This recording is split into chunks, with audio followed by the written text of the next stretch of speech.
In today's video, I'll show you how to troubleshoot and fix common Microsoft Teams issues. If Teams isn't displaying correctly or isn't working the way it should, don't worry. I'll walk you through a few effective solutions step by step. We'll start by adjusting your display settings, then move on to repairing and resetting Microsoft Teams. And finally, we'll clear Teams data if the problem still isn't fixed. Let's get started. First, let's check your display settings, since screen scaling can affect how Microsoft Teams looks and behaves. Right-click anywhere on your desktop and select Display Settings. A new window will open. Scroll down until you see the Scale section. From here, change the scale to 125%. This adjustment often improves clarity and fixes display-related issues in Teams. If changing the display scale doesn't solve the problem, the next thing to try is repairing and resetting Microsoft Teams. Go back to your desktop or home screen and open the search bar. Type Microsoft Teams, then right-click on it in the search results and select App Settings.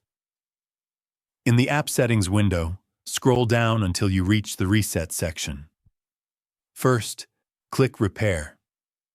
This allows Windows to fix any internal issues without affecting your data. Give it a moment to complete.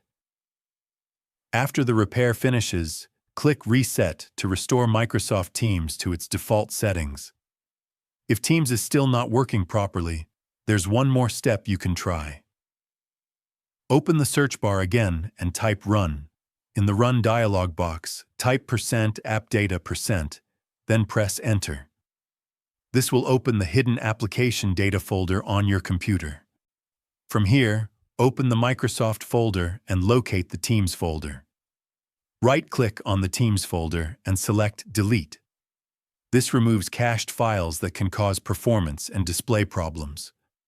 Once done, reopen Microsoft Teams and sign in again.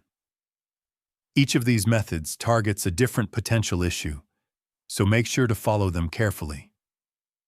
In most cases, one of these steps will get Microsoft Teams running smoothly again. Thanks for watching, and I hope this guide helped you fix your Microsoft Teams issues. If you found it useful, leave a comment, hit the like button, subscribe to the channel, and turn on the notification bell so you don't miss future tutorials.